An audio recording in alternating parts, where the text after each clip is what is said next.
Bonjour à tout le monde. Bonjour Noémie. Bienvenue dans le deuxième webinaire de la série de webinaires de GBV-IOR. Moi, c'est Noémie.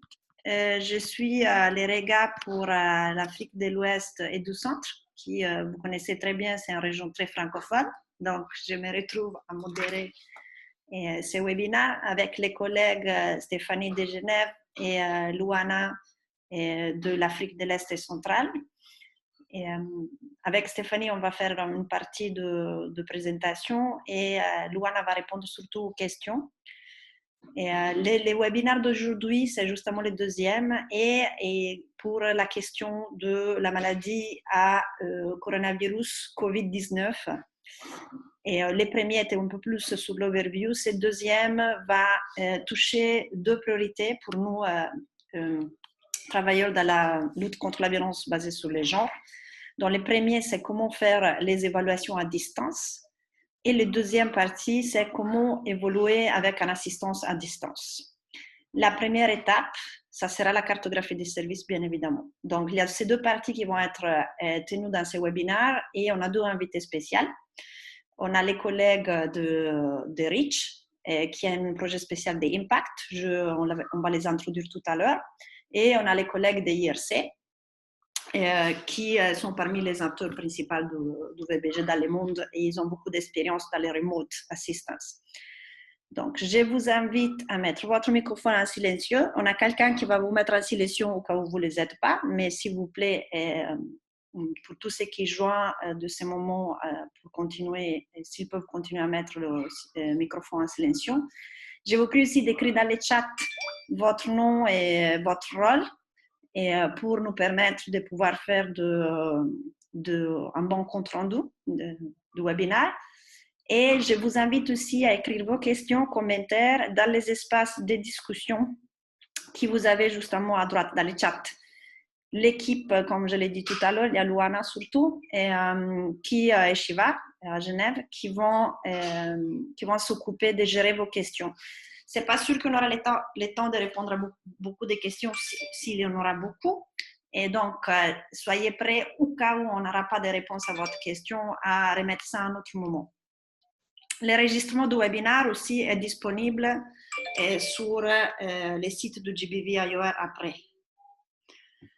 Donc, les webinaires vont continuer pendant tous les mois de mars et d'avril avec une première transmission en anglais à 10h30 de Dakar et une deuxième en français à 8h30 de Dakar et une deuxième en français à 10h30 de Dakar, avec les autres temps de référence qu'on a mis dans les slides. Et on fera 2-3 sur le Covid. Et il y aura un troisième qu'on vient de décider qui sera plus axé sur les questions de santé et la prochaine semaine. Et on va essayer de concentrer nos webinaires sur le rôle de coordinateur VBG, les meilleures pratiques en matière de préparation aux urgences, les liens avec le VBG et la sécheresse, la question sur la gestion des cas de VBG. Là, on pourra approfondir encore comment gérer dans le cadre de l'épidémie de coronavirus, la pandémie, pardon. Et tous les webinaires seront toujours enregistrés. Si vous avez des questions, si vous avez des besoins, si vous êtes en train de développer de nouvelles ressources, etc., contactez les VBG IOR, surtout les regards de votre région ou les REX, parce qu'il y a une équipe. Donc, maintenant, on va dans le vif de la question. Audio. Je vais donc répéter 2 secondes la structure du webinaire d'aujourd'hui. D'abord, on va parler de l'évaluation à distance avec Impact et on va vous donner quelques conseils spécifiques pour les VBG dans le cadre de la coordination globale VBG sur comment collecter les données VBG, donc quelques réflexions de notre côté sur notre secteur et on fera sortir bientôt un outil relatif à ça pour vous aider à développer vos outils à niveau des pays. La deuxième partie du webinaire sera sur la prestation des services à distance par IRC et on fera le même commentaire pour le GBV-IOR et on vous partagera un autre outil qui sera sur la cartographie des services. Donc, IRC va nous présenter les services, ça nous aidera de comprendre comment faire la cartographie des services. Et enfin, on aura les questions et discussions que vous avez mis dans le chat et on va essayer de vous répondre. Donc, ceci dit, je vais laisser la parole à Margot pour faire sa présentation. Margot, si tu peux t'introduire aussi, merci. Oui, tout à fait. Bonjour à tous. Merci de m'informer si jamais vous ne m'entendez pas bien. Ma connexion Internet n'est pas parfaite, mais bon, on va essayer. Voilà, je m'appelle Margot, je suis coordinatrice pays pour le Burkina Faso et le Mali pour l'ONG Impact, dont plusieurs d'entre vous êtes particulièrement familiers avec l'initiative REACH. Donc aujourd'hui, je vais essayer de faire un tour d'horizon rapide des méthodes de collecte de données à distance. Étant donné toutes les perturbations qu'on connaît actuellement, tant sur la programmation que sur les évaluations qu'on a tous à faire dans le cadre de nos projets. Et je vais fournir quelques exemples et conseils pratiques. Donc, on peut passer à la prochaine slide.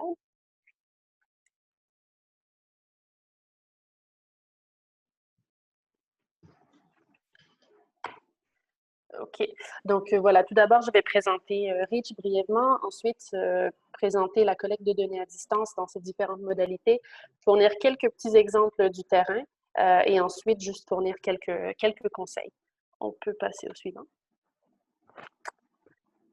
Donc, juste pour présenter REACH brièvement, REACH est une initiative conjointe des ONG Impact, Acted et de l'agence d'imagerie satellite UNOSAT. On est actif dans 25 pays que vous pouvez voir sur la carte.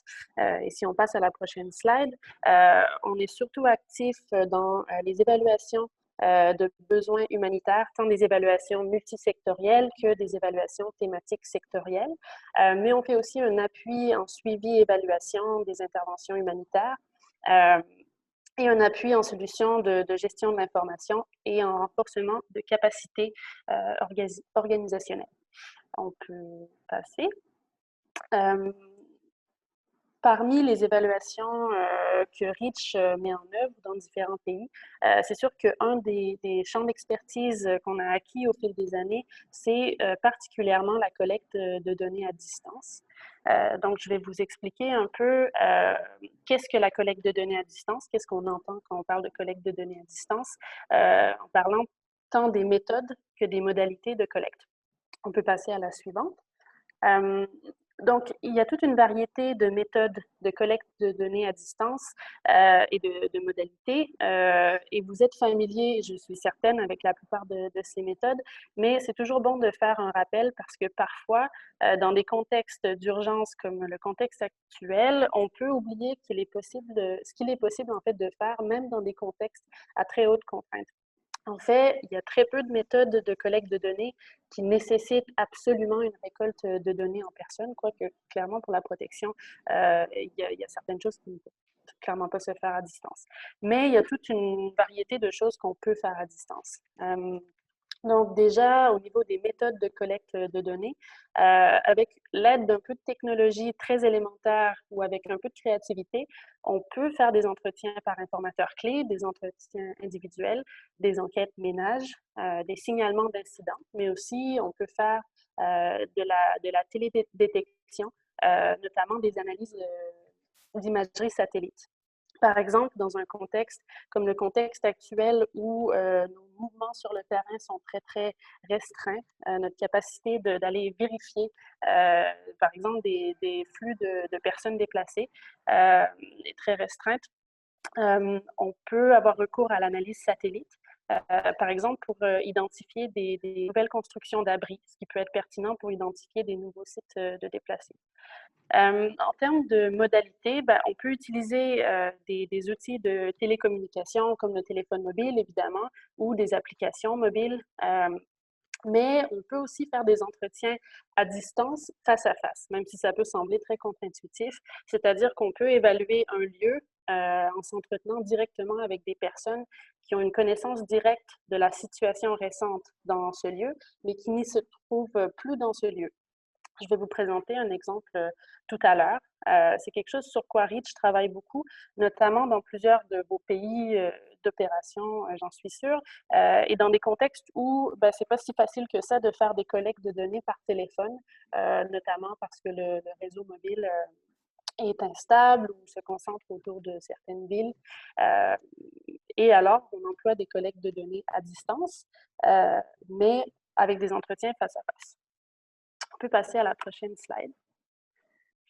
Je vais passer rapidement sur les avantages et les inconvénients des collectes de données à distance. Dans la plupart des cas, c'est clair qu'une bonne vieille enquête ménage directement sur le terrain serait clairement l'option la plus fiable pour obtenir des données de qualité. Mais on sait très bien que parfois, le risque sécuritaire qu'il faudrait faire encourir à nos enquêteurs et parfois aux informateurs clés est trop grand sur certaines zones et donc on va privilégier des méthodes de collecte de données à distance.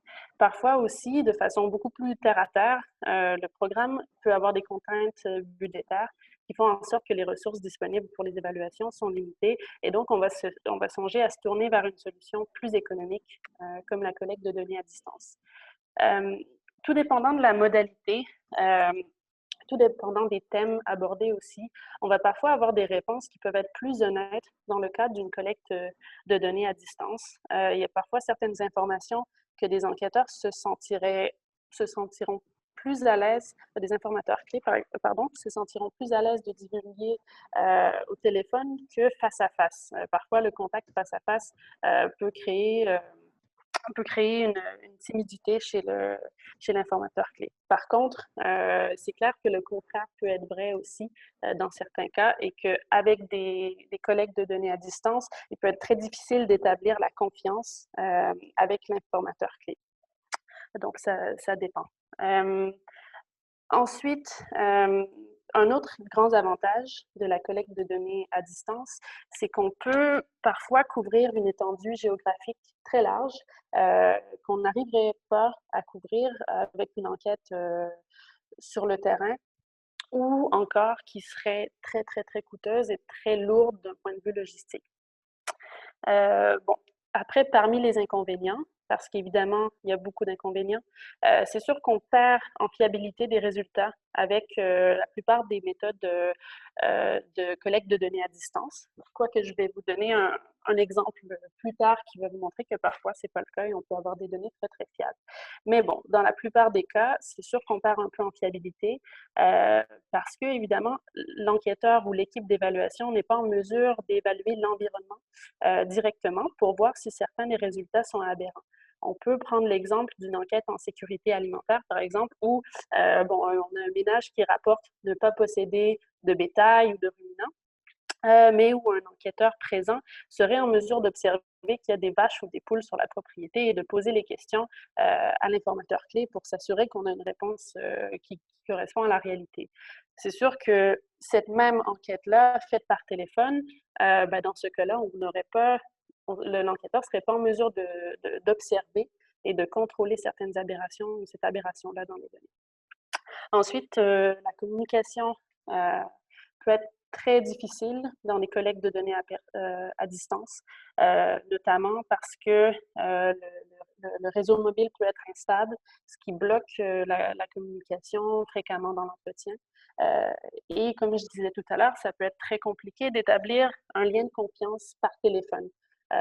Souvent, tout est pour établir le lien de confiance dans une enquête, tout est dans la présentation, face à face, le sourire, l'approche de l'enquêteur.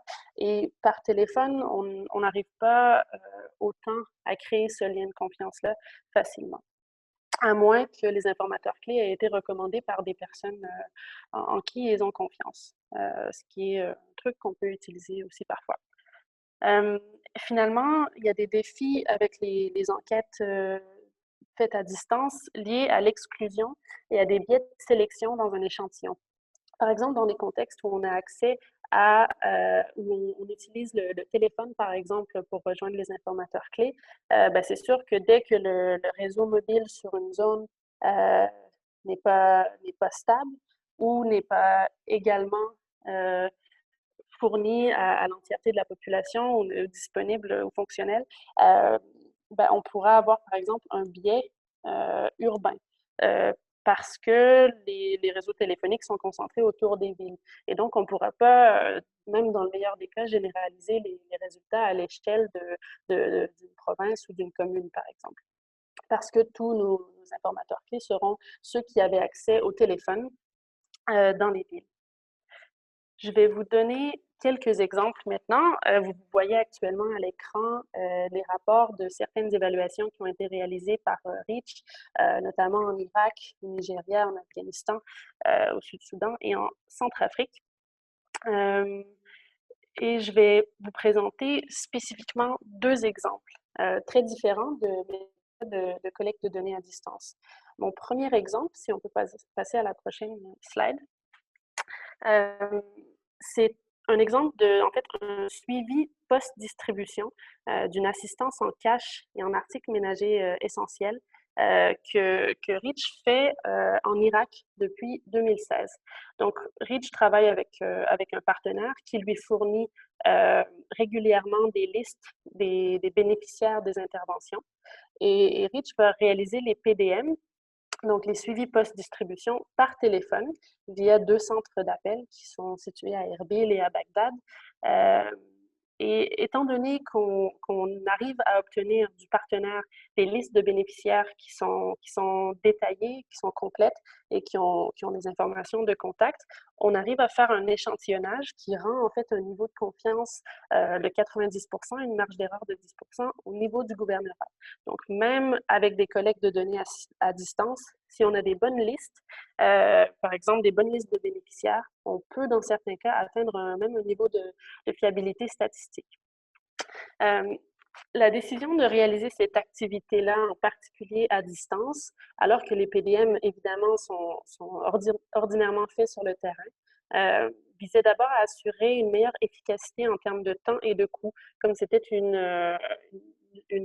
distribution qui était faite sur une très grande partie du territoire.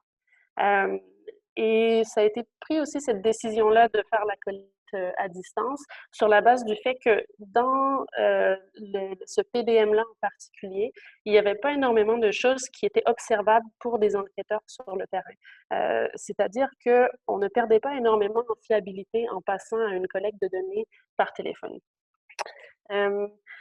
C'est un projet qui a une très grande portée géographique. Comme je disais tout à l'heure, donc par téléphone, on pouvait couvrir plus rapidement toute la surface d'étendue du projet sans avoir à engager des ressources financières, humaines, logistiques immenses.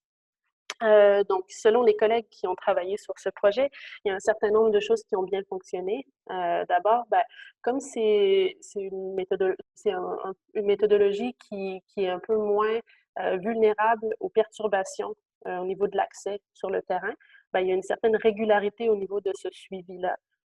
Donc, on a des enquêteurs qui sont bien formés, qui rendent des données de qualité, qui sont bien en mesure d'expliquer d'expliquer le but du projet et de la collecte de données. L'organisation mandatrice a aussi été en mesure de fournir des listes anonymes complètes des bénéficiaires pour réaliser l'échantillonnage. Donc, ça a fait en sorte que ça a été possible de faire cette enquête de suivi à distance. Alors que si on n'avait pas obtenu des listes détaillées, on n'aurait pas pu le faire. Il y a des défis, par contre. Bon, c'est sûr que c'est pas facile d'établir la confiance. Il faut des enquêteurs très bien formés pour arriver à expliquer aux gens qu'on appelle par téléphone, en fait, quel est le rôle de l'évaluation et qu'on n'est pas en train de faire du simple télémarketing, par exemple, mais qu'il y a vraiment un objectif dans l'évaluation qui est d'améliorer finalement l'assistance humanitaire. Ensuite, bon, il y avait des défis qui étaient un peu plus techniques, comme par exemple, on avait un petit risque de duplication parce que les listes de bénéficiaires étaient fournies au niveau individuel à impact, mais c'était des enquêtes, l'échantillonnage était basé sur une enquête ménage. Donc, voilà. Je vais passer au deuxième exemple. Qui est un exemple, si jamais certains d'entre vous travaillez au Sahel actuellement, donc au Mali, Niger ou Burkina Faso, vous avez peut-être entendu parler de ce projet, quoiqu'il est assez récent. C'est un exemple qui est complètement différent de celui que je viens de vous présenter, qui n'est pas du suivi et évaluation, mais qui est bien une évaluation de besoins multisectoriels. Juste pour vous montrer à quel point les évaluations réalisées à distance peuvent être très, très différentes les unes des autres, dépendamment de ce dont vous avez besoin pour vos programmes. Ici, donc, le projet qu'on a mis en place au Sahel, c'est un projet de la situation humanitaire, de suivi de la situation humanitaire dans les zones difficiles d'accès de la région des trois frontières, donc la région qui est entre le Mali, le Niger et le Burkina Faso, où on a une montée de la présence des groupes armés qui a fortement limité l'accès humanitaire et où les équipes d'évaluation classiques ne sont plus toujours en mesure de se rendre. C'est un projet qui est mis en place par Reach depuis novembre 2019 et où on cherche à récolter des données sur une base mensuelle pour un échantillon d'au moins 5% des villages de chacune des provinces ou départements qui sont affectés par la crise. C'est une collecte de données à distance, mais qui fonctionne via des entretiens face à face. Donc, pour expliquer comment ça fonctionne, nos enquêteurs sont positionnés dans 5 lieux accessibles, répartis entre le Mali, le Niger et le Burkina Faso. Et leur rôle est d'identifier des personnes qui viennent d'arriver dans la zone où on récolte les données, donc dans la zone sécuritaire et accessible, mais qui viennent tout juste d'arriver d'un village situé dans une zone inaccessible. Une fois qu'on a identifié cet informateur clé-là, ben, on lui pose toutes sortes de questions sur la situation dans le village qu'ils viennent de quitter. Parfois, c'est des personnes déplacées qui viennent d'arriver. Parfois, c'est des commerçants qui se promènent entre des zones accessibles et inaccessibles. Ils nous fournissent une information sur la situation des besoins dans le village hors d'accès, sur la situation des vulnérabilités. C'est un système qui a été mis en place à distance à cause, évidemment, des contraintes d'accès. Et c'était pour garantir un flux d'informations régulier qui n'est pas dépendant de la situation sécuritaire. Donc, c'est un système qui a une fiabilité moindre que des données qu'on aurait récoltées directement, mais qui permet quand même de récolter des données avec beaucoup moins de ressources financières, notamment, mais plus régulièrement que la plupart des systèmes de collecte de données directes plus robustes. La grande réussite de ce projet, ça a été la grande portée géographique qu'on a réussi à avoir seulement en positionnant quelques enquêteurs dans 5 lieux de collecte accessibles. Donc, à partir de 5 villes réparties au Burkina Faso, au Niger et au Mali, on arrive à couvrir géographiquement 5 régions. Donc, la région de Gao, de Mopti au Mali, de Tillabéri au Niger, et puis de centre-nord, nord et même Sahel au Burkina Faso. Donc, ça fait une étendue géographique très grande qu'on n'aurait pas pu obtenir avec une enquête directe pour des raisons d'accès notamment et de lourdeur logistique aussi. Parmi les inconvénients, et je crois que ça va vous parler comme acteur de protection, c'est sûr, c'est très difficile d'obtenir des données via informateur clé qui sont parfaitement désagrégeables par genre ou par vulnérabilité. Déjà, c'est parfois pas facile de trouver des informateurs clés en général pour certains des villages qu'on essaie d'évaluer. Donc, évidemment, quand on les trouve, on n'a pas toujours le choix de l'expertise thématique de la personne ou encore du profil de l'informateur clé. Par exemple, on n'aura jamais, pour chacun des 1000 villages qu'on évalue sur une base mensuelle, une personne informateur clé qui vit avec un handicap et qui vit dans ce village et qui est en mesure de nous parler. Ça, c'est clair. Donc, la méthodologie ne nous permet pas autant de tirer de l'information sur les difficultés spécifiques vécues par certains groupes de la population. Et ça, il faut en être très conscient et il faut être très transparent là-dessus lorsqu'on partage les résultats. Par contre, on pourrait très bien imaginer, avec une méthodologie similaire, en se concentrant sur une plus petite zone, par exemple sur une commune, de développer une base de données d'informateurs clés qui sont capables de nous fournir de l'information sur des besoins spécifiques de certains groupes. Donc, par exemple, disons qu'on est un acteur en protection au Burkina Faso et qu'on veut évaluer la commune de Dablo, par exemple. On pourrait travailler avec des leaders communautaires déplacés, par exemple, pour développer une banque d'informateurs clés qui correspondent à des profils plus variés en termes d'âge, en termes de genre, en termes de vulnérabilité. Et ça nous permettrait d'avoir une vision beaucoup plus complète de la situation, surtout, mais pas seulement, pour des acteurs en protection. On pourrait passer à la prochaine slide.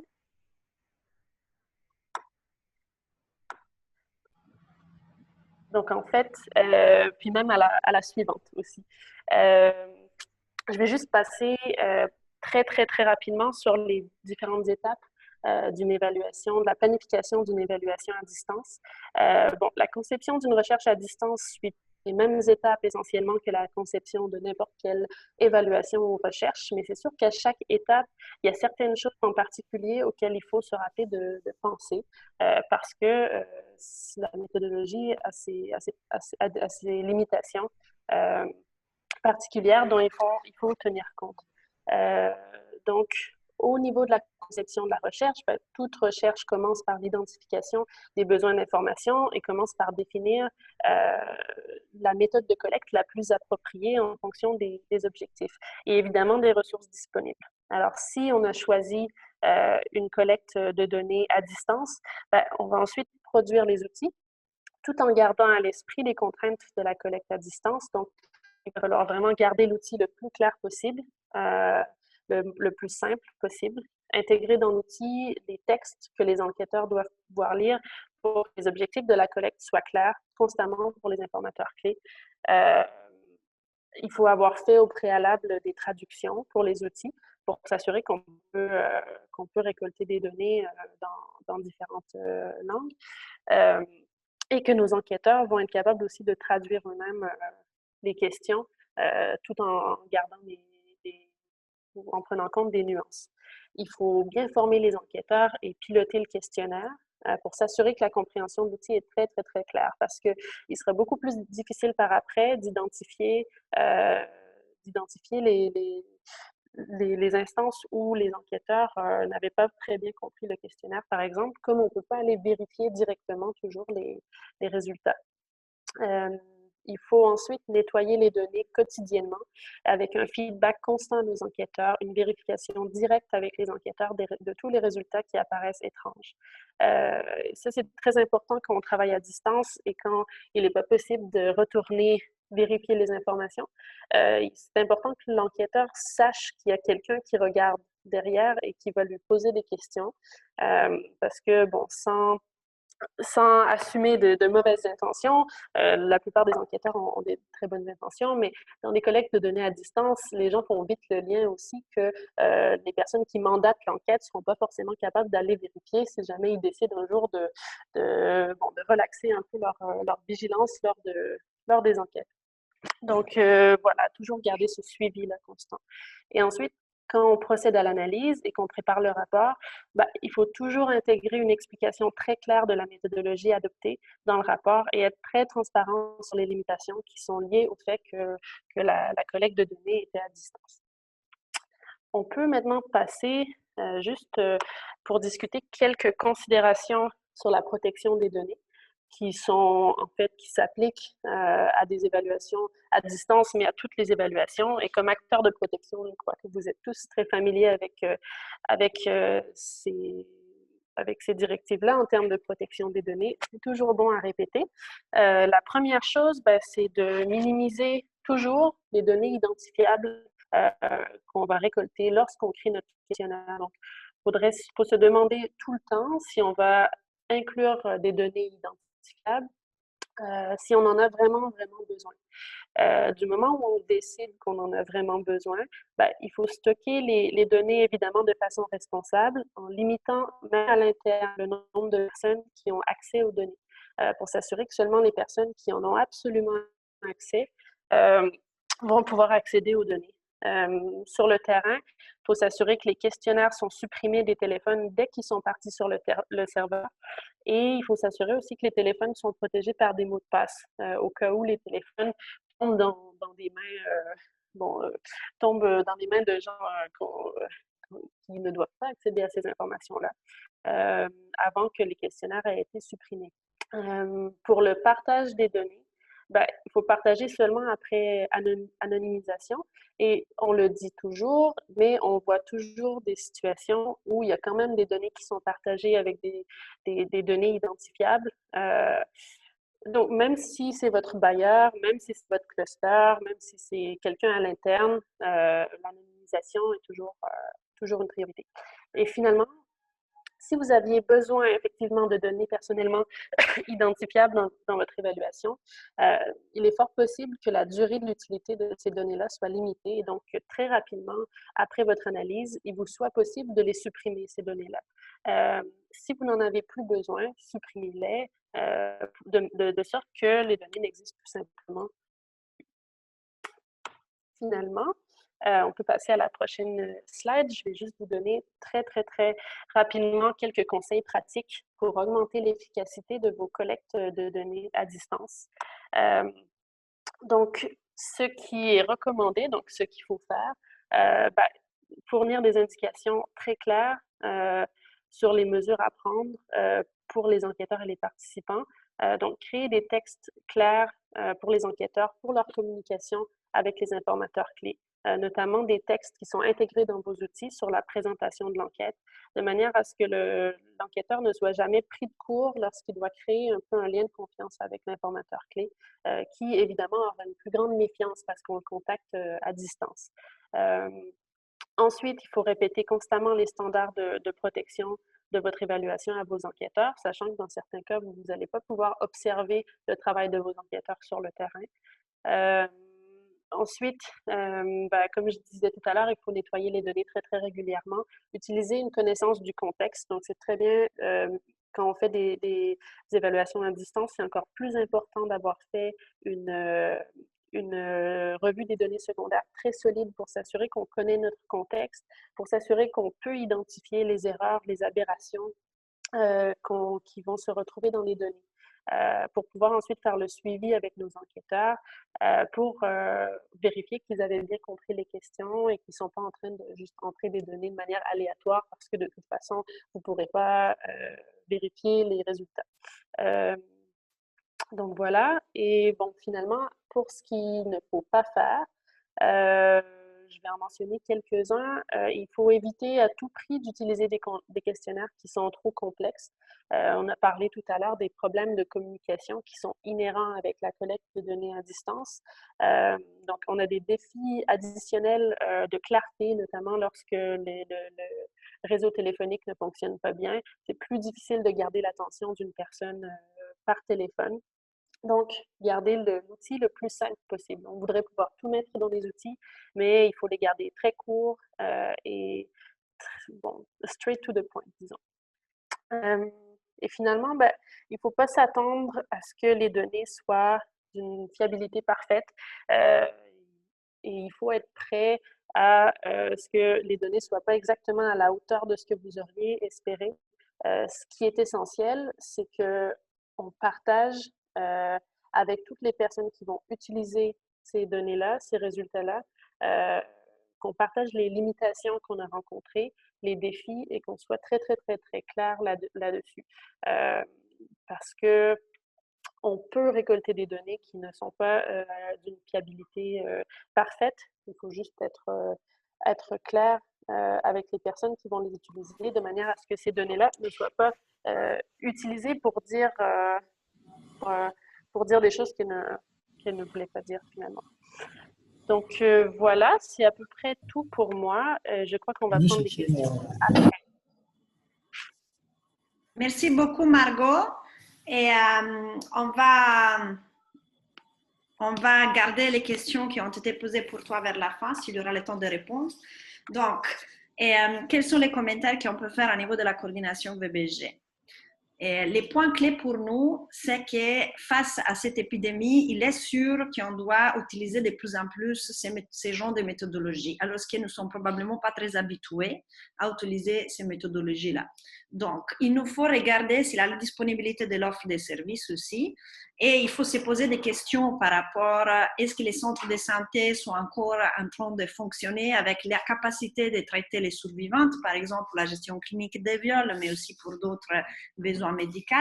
Est-ce que les mesures de PCI, les préventions et contrôle de l'infection, comme les masques, les gants, les espaces pour se laver les mains, est-ce qu'ils ont été mis en place dans les services de VBG ou est-ce que les services de VBG va devenir un endroit à risque pour la transmission de Covid? Et il faut se poser ça par rapport à la santé, par exemple. Il faut regarder si les services de santé mentale de soutien psychosocial sont encore fonctionnels. Il est très probable que des modalités à distance soient déjà mises en place par les autorités nationales et qu'il y a des distances sociales, des mesures de sécurité qui sont prises. Donc, encore une fois, c'est poser la question, est-ce que ce qui fonctionne encore, on l'a PCI? Et si on est un acteur, par conséquence, dans la réponse, on devra intégrer les mesures de précaution qui sont mandatées par les gouvernements dans les pays donnés. Il faut aussi se poser la question, est-ce que les one-stop centers, les centres d'excellence et toutes les structures qui offrent des services aussi multisectoriels, est-ce qu'ils sont encore en cours de fonctionner? Il faut regarder si les maisons sûres, les lieux de transit pour les survivantes, où on cache celles qui sont parfois en besoin de rester à l'abri, est-ce qu'ils sont encore en place? Est-ce qu'ils ont aussi les mesures de précaution nécessaires? Il faut regarder aussi à tout ce qui est les programmes de transfert monétaire parce que, et aux autres activités aussi génératrices de revenus pour voir est-ce que c'est encore possible l'accès ou pas. Et par rapport à la disponibilité des services, en faisant les enquêtes, il faut aussi regarder si ces services sont encore fonctionnels. Une des premières recommandations sur l'éthique et la sécurité des collectes de données VBG pour nous tous, c'est de ne pas faire des évaluations qui puissent soulever des attentes très fortes chez les bénéficiaires, chez les mamans. Donc, il faut quand même privilégier les endroits où il y a une possibilité de référentiel pass, où il y a une possibilité de circuit de référencement et de référencement des survivants, au cas où, et où que les choses soient plus ou moins intégrées. Le deuxième point clé quand vous considérez les évaluations, c'est la connaissance de l'évolution des risques de protection des femmes et des filles. Donc, OK, on a regardé d'abord la disponibilité des services. Après, on va s'interroger sur les risques. On n'aura pas la capacité facile de faire des audits de sécurité parce qu'on ne pourra pas toujours observer la situation. On ne peut pas se déplacer nous personnellement. Donc, ça, c'est un grand défi qu'on a vu aussi dans la présentation de Margot. Donc, il faut qu'on cherche des données secondaires, on analyse les incidences de ce qui est rapporté par les prestataires, on regarde s'il y a des changements, on regarde s'il y a des ruptures des filières de sécurité économique, est-ce que les femmes qui sont les plus peut-être engagées dans le travail des soins des malades ou dans l'économie informelle, est-ce que ils ne risquent pas d'avoir un gros coût économique par rapport aux mesures de restriction des mouvements et tout ça, ou de confinement même. Et la question du confinement aussi peut avoir un impact sur la violence conjugale et sur la sécurité des mineurs par rapport aux abus sexuels potentiels dans une famille nombreuse, dans des familles qui vivent ensemble, dans les questions des camps de déplacés. On peut se poser plusieurs questions de ce type. Donc, comment dans la pratique on a parfois évalué les besoins à distance dans les mondes de la lutte contre les VBG? Et on vous a mis quelques exemples. On a un exemple de la Croix-Rouge où les volontaires ont dirigé des évaluations communautaires au Kenya. Vous savez, les volontaires de Croix-Rouge sont dans la communauté. Donc, à travers ces informateurs clés, ils ont pu passer à continuer à surveiller la question de santé et le référencement des VBG, les suivis des survivants via téléphone. Et à une communauté qui n'était pas accessible. C'est un peu le même exemple qui a été fait avec les Sahel. Quelqu'un qui bouge peu dans les zones inaccessibles à les informations. Le deuxième exemple qu'on peut vous apporter, c'est sur la gestion de lignes vertes et où on appelle pour le référencement des VBG souvent ou même d'autres types de lignes vertes un peu plus larges. Et en Zambie, ils ont examiné les appels d'urgence reçus pendant la crise de sécheresse et les ont comparés aux tendances à la fin de la crise. Ils ont constaté une augmentation significative du nombre de personnes, surtout des hommes, qui signalaient des problématiques de violence basées sur les genres dans leur propre communauté suite à la sécheresse. Donc, c'est intéressant de pouvoir faire cette analyse-là et se poser après des questions. Pourquoi c'est arrivé ça? Quelle peut être la réponse pour adresser ces problématiques? Dernier exemple, qui a doublé l'exemple, c'est sur la question des informateurs clés. Comment mener les entretiens avec les informateurs clés? On a une bonne pratique de l'Éthiopie qui a créé un groupe WhatsApp avec les prestataires de services pour pouvoir encourager le partage de l'information. Ils ne partageaient pas, ils ne faisaient pas la gestion des cas individuels. Ils se partageaient les informations sur dans laquelle zone on a plus de kits post-viol, dans l'autre zone, ça ne fonctionne pas trop, l'accès communautaire au counseling, etc. Donc, ça leur permettait d'identifier vite les gaps et de se réorganiser par rapport à l'offre des services. Et un autre exemple des évaluations à distance, c'est la crise des Kasaï, quand OCHA en RDC a conduit une évaluation classique, MIRA, avec aussi des questions qui étaient en lien avec les VBG par téléphone. La méthodologie avait été approuvée par l'équipe humanitaire pays. Mais les informateurs clés ont identifié, les informateurs clés ont identifié plusieurs problématiques et la première problématique qui était indiquée comme la chose la plus grave qui avait porté la crise, c'était la question de violences sexuelles. Et par contre, quand les résultats de cette évaluation ont été présentés à l'équipe humanitaire a mis en cause la véridicité des informations. Donc, il n'était pas trop à l'aise par rapport aux évolutions. C'était la première fois qu'en RDC, une évaluation de ce type était faite et l'impact de la présentation était de ne pas considérer les données de grosse qualité. Donc, les exemples que Rich a fait sont très intéressants pour nous pour éviter un problème de ce type qui peut être plus politique qu'autre parce que les gens ne sont pas habitués. Donc, en gros, par rapport aux questions d'évaluation, l'objectif d'aujourd'hui, c'est de réfléchir à comment pouvoir réévaluer nos besoins parce que comme il y aura des interruptions, des réductions d'offres de services ou des zones nouvelles dans lesquelles nous devons intervenir, quelle est notre flexibilité, quelle est notre capacité d'adaptation programmatique. Il faut d'abord commencer par une évaluation. Et à ce moment-là, je laisse la parole à Stéphanie pour modérer la partie sur la prestation des services, qui est notre deuxième priorité d'aujourd'hui. Merci Noémie et bonjour à tout le monde. Je m'appelle Stéphanie et je fais partie de l'équipe de coordination globale du VBG au siège à Genève. Est-ce que l'audio, ça marche bien? Vous pouvez m'entendre? Oui, très bien. Super. Alors, la question clé pour la deuxième partie du webinaire, c'est d'examiner comment nous pouvons passer à la prestation de services à distance. Et nous allons commencer par une présentation d'IRC qui a suivi ce processus, qui a évalué l'approche, déterminé quelques leçons apprises et aussi publié les lignes directrices qu'ils vont nous présenter maintenant. Et avec cela, je passe la parole à Liliane Monecero. S'il vous plaît, présentez-vous brièvement. Nous sommes vraiment ravis que vous pouvez nous joindre aujourd'hui. Liliane? Merci beaucoup, Stéphanie. Je ne sais pas si la voix est bien. Donc, moi, je m'appelle Liliane Monezero. Je suis la conseillère technique chez IRC pour la protection autonomisation des femmes pour l'Afrique de l'Ouest. Donc, je vais passer ces quelques minutes pour discuter un peu qu'est-ce que nous avons fait pour adapter les services vers une approche à distance. Suivant.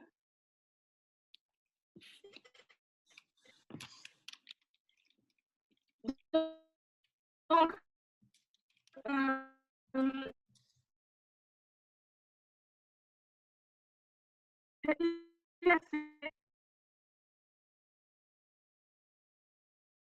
on a fait cette approche sur avec les services mobiles. Les définitions font de services à distance, sont soit par téléphone, les lignes vertes, les messageries ou les SMS, plutôt que des services offerts traditionnellement directement. Les services mobiles VBG, ce sont les prestataires de services ou ce sont des équipes mobiles qui ont des gestionnaires des cas, qui se déplacent là où les personnes résident ou sont en transit afin de fournir des services qui ne sont pas facilement accessibles ou bien qui ne sont pas fournis comme traditionnellement. Donc, cette directive qu'on a fondamentalement développée en 2018 inclut en même temps des approches à distance et des approches mobiles.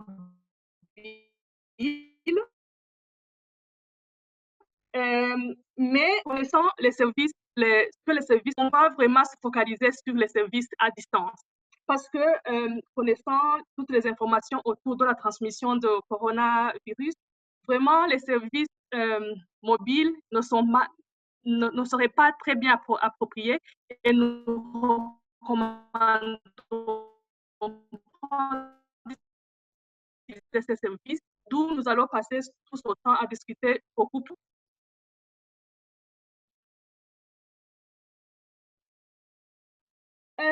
Donc, avec cette partie, ressemble ces services à distance, c'est quoi au juste? Donc, quand on parle de services à distance, c'est juste l'accès à l'aide, à l'appui à travers un téléphone ou une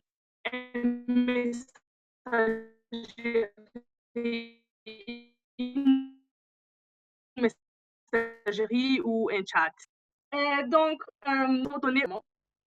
deuxièmement, les gestionnaires de cas sont disponibles par téléphone ou bien par messagerie et donnent des services.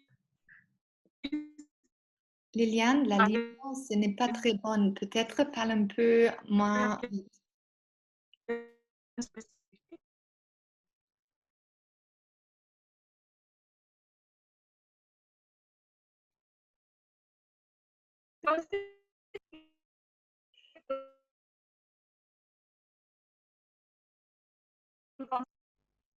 Allô, ça va maintenant? Liliane, la ligne n'est pas très bien. Tu peux réessayer maintenant? Et maintenant? Et maintenant, ça va? Oui, c'est un peu mieux, mais peut-être parle plus doucement.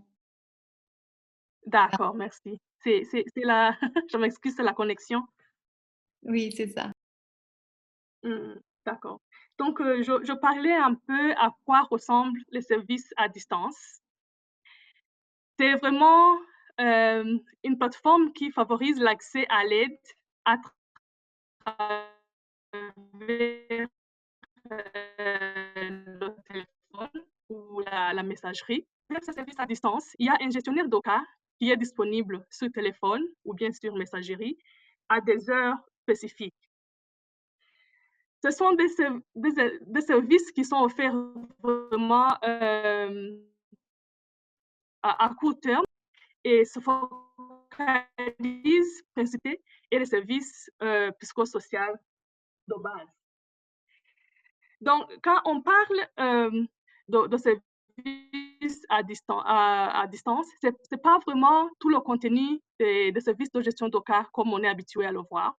C'est vraiment focalisé sur le plan de sécurité à plusieurs dimensions. D'abord, s'assurer que la personne qui utilise les services sont en sécurité au moment où elle ou utilise les services. C'est aussi la personne qui reçoit les cas à travers les services à distance s'assure que la personne qui utilise ça aura un plan de sécurité quotidien. C'est aussi s'assurer qu'il y a un plan de sécurité après l'utilisation des services. Par exemple, si le téléphone est surveillé, si le téléphone n'est pas personnel, supprimer les messages, par exemple. Donc, c'est vraiment une des préoccupations pour ce service à distance, s'assurer du plan de sécurité. Un autre aspect, c'est que les gens qui utilisent les services à distance ne sont pas nécessairement accueillis par le même gestionnaire des cas. Donc, il est difficile d'assurer vraiment la continuité de service par le même personnel, comme on le fait pour les services statiques ou traditionnels. Ceci pourrait toutefois être configuré différemment selon le cas. Je voulais aussi vous parler un peu des considérations qu'il faut pour la mise en œuvre de services à distance. Par exemple, si on veut les services à distance, quels sont les... Premièrement, il y a l'accès. Comme ce sont des services qui sont offerts par téléphone, il faut que la personne ait un accès sûr et sécurisé à la technologie. Ça peut être un téléphone, ça peut être aussi un ordinateur, ainsi de suite. Tout en sachant que les services à distance sont vraiment des services qui sont limités. Ce n'est pas une réponse de gestion de cas complète, comme je l'avais dit. Et aussi, les options de référencement sont limitées parce qu'elles se font par téléphone.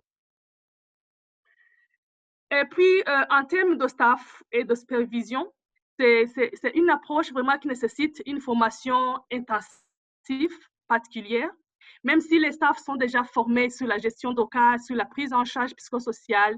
Il faut vraiment un appui continu en temps réel parce que les staffs doivent apprendre à manipuler l'outil informatique, à manipuler la technologie, comment utiliser le téléphone, comment gérer le plan de sécurité. Donc, il faut vraiment une formation appropriée. Et ça nécessite aussi des coûts, surtout pour... Est-ce qu'on peut retourner à la slide? OK. Ça nécessite aussi le coût pour avoir l'outil technologique, les téléphones ou une machine additionnelle, mais aussi, ça peut nécessiter des staffs additionnels au cas où c'est vraiment intensif et qu'il y a besoin de faire ça sur à long terme, plus ou moins. Suivant. Donc, ces directives, c'est vraiment très limité. C'est juste pour vous donner les grandes lignes, à quoi ressemblent les services à distance et aussi les considérations à prendre en compte. Mais il y a vraiment des ressources, une ressource que IRC a développée en 2018 et qui reprend tous ces détails en profondeur. Par exemple, dans le guide de services à distance et de services mobiles, comment est-ce qu'on fait des outils informatiques qui sont disponibles. Il y a aussi une partie qui est vraiment dédiée comment est-ce qu'on met en œuvre une ligne verte. Il y a aussi une partie qui est dédiée aussi à la supervision à distance, qui est une des points clés pour la réussite des services. Et puis encore, ce qui est intéressant, il y a aussi une application ROSA que IRC a lancée et qui a déjà été testée. Donc, qui est une application qu'on peut télécharger sur téléphone, qui permet aussi la supervision à distance, mais aussi offre des possibilités aux staff qui utilisent les services à distance d'avoir un appui technique et d'avoir un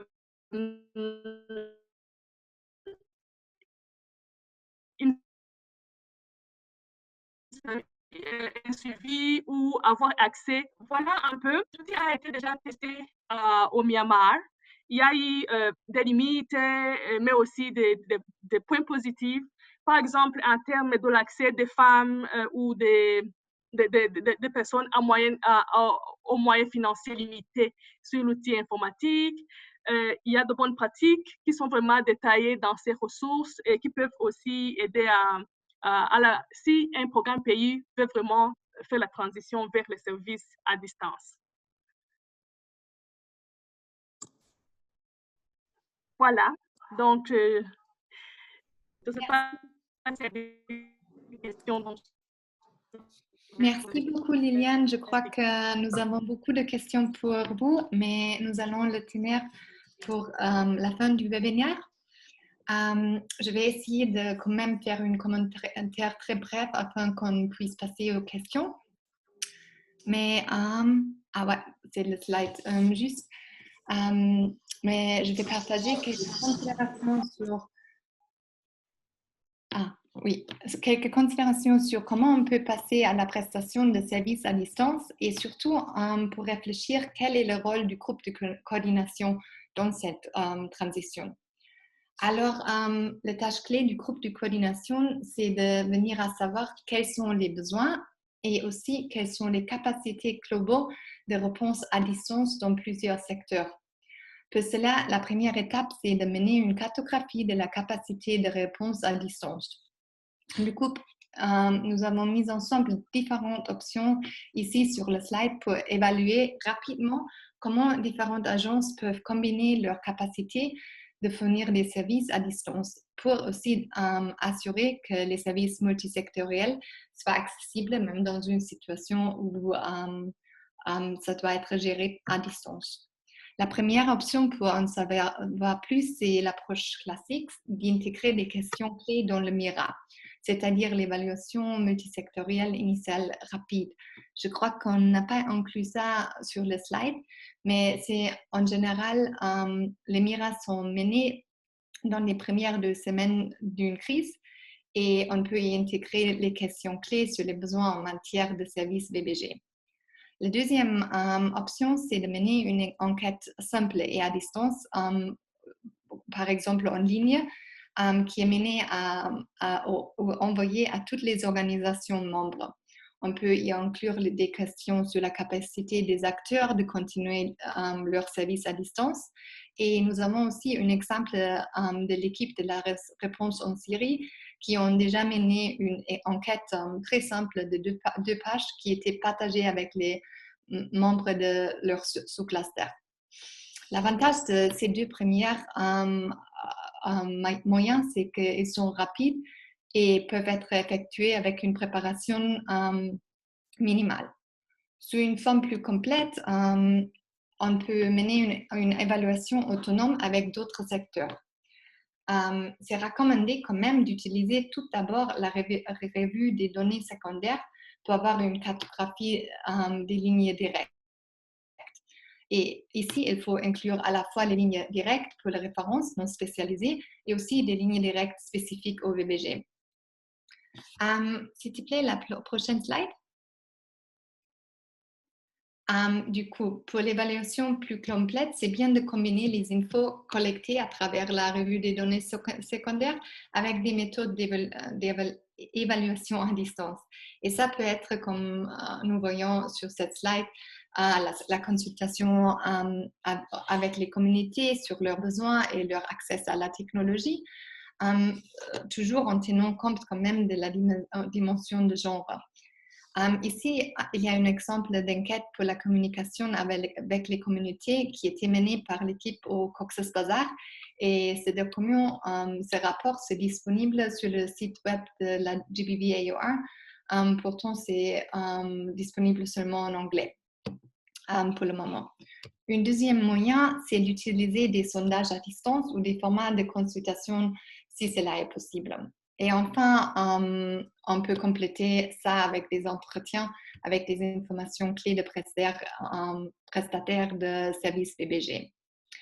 Du coup, nous avons mis ensemble une guide préliminaire de la GBV-AOR qui s'appuie sur des ressources déjà existantes, des guides sur la communication avec les communautés, les GBV-AOR directives sur les évaluations VBG et aussi ce que Liliane vient de présenter par ARC, les directives sur la prestation des services VBG mobiles.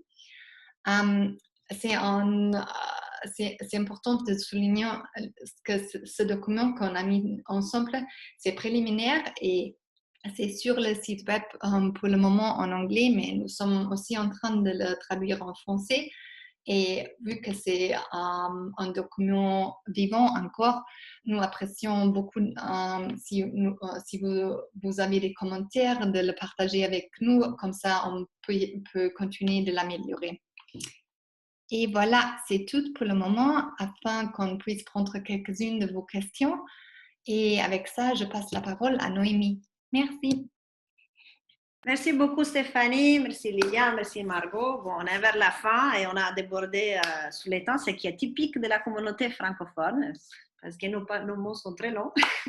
Et donc, ici, il y a un slide avec quelques ressources et sur la chat, on est en train de partager encore. Et le guide de IRC est aussi en français, donc beaucoup de questions que vous êtes en train de poser dans les chats, on peut y répondre en lisant les guidelines qu'IRC a développées. Et beaucoup d'autres questions, c'est de learning by doing, diraient les anglophones. Je crois que nous sommes dans un moment de l'histoire avec cette crise qui dépasse largement, je dirais, la vitesse de ce qui sont les autres épidémies qu'on a pu avoir, comme ça peut être la rougeole, l'Ebola et tout ça. Mais on a aussi les leçons apprises d'avoir travaillé avec les crises épidémiologiques dans notre secteur qui peuvent nous informer. On a les leçons apprises les services à distance dans les zones de guerre et il faut les adapter dans nos contextes. Donc, tout le monde est invité vraiment à développer de nouveau, à nous partager, en réfléchissant sur celles qui peuvent être les bonnes pratiques. Et quelles sont les prochaines étapes pour nous? Et bon, peut-être Stéphanie, on n'a pas de temps pour répondre aux questions. On est hors time, n'est-ce pas? Oui, du coup, on est déjà arrivé à 12h30. Oui, non, oui, ils vont nous déconnecter. Désolée tout le monde. Et sachez que beaucoup des questions qu'on a vues sur le chat, elles sont répondues dans le guide d'IRC. On peut faire ce qui n'est pas vraiment répondu ou qu'il y a des marges de manœuvre, on peut utiliser les questions que Luana a tout noté et faire un petit outline dans un document Word. On va vous partager aussi ce qui sont un draft de guide sur ces deux éléments qu'on a discutés aujourd'hui, comment mieux cartographier les services, comment faire les évaluations initiales et les contacts de présentateurs aussi seront donnés à votre disposition et tout sera dans les sites de GBV-IOR. Quelles sont les prochaines étapes et comment rester informé, connecté. Si vous n'êtes pas encore dans la liste de distribution de la coordination globale VBG, ajoutez-vous. Aussi, moi, je suis en train de développer une liste pour l'Afrique de l'Ouest, surtout comme c'est ma région, pour l'améliorer parce que la liste qu'on a est un peu obsolète et aussi partager à vos collègues qui peuvent en avoir. Les documents clés de COVID sont sur les sites de GBV-IOR et la communauté des pratiques de la coordination globale VBG aussi offre un espace d'apprentissage et il a fait un Dropbox avec beaucoup d'informations. Si vous n'êtes pas encore dans la communauté des pratiques VBG, écrivez au gbvcop@gmail.com, demandez à Sarah de vous ajouter. Et bientôt, il y aura aussi des surprises pour aider un peu à parler un peu français, parce qu'ici, les gens nous obligent toujours à l'anglais. Donc, ça, c'est ce que je voulais vous dire. On est ensemble et n'hésitez pas à développer des outils localement. N'hésitez pas à nous les partager et parce qu'on a tous les objectifs communs à porter. Mais merci beaucoup. Et peut-être comme une dernière mot, seulement qu'on aura ces webinaires pour au moins les prochaines 6 semaines et le jeudi prochain, le webinaire va se focaliser sur la coordination avec le cluster de santé. Je voulais juste dire une dernière chose, c'est l'histoire des téléphones. La plus grosse tracasserie qu'on va avoir avec cette question de travail à distance et de remote assistance est l'accès aux femmes au téléphone. Il y a beaucoup de gens qui ont posé cette question et j'aimerais que tous ceux qui ont quelque créativité sur comment augmenter l'accès des femmes au téléphone sans créer encore plus de problèmes de violence domestique ou de qui est le patron du téléphone, ils nous les partagent parce que ça nous intéresse beaucoup. Bon, ceci dit, pour moi, c'est bon. Stéphanie, Luana, Shiva, Merci beaucoup. Margot, Liliane, merci. Et à tout le monde qui nous a écoutés aujourd'hui. On est ensemble pour les prochains jeudis, j'espère. Merci. Bonne journée à tous. Au revoir. Bien que je suis arrivé, la qualité des connexions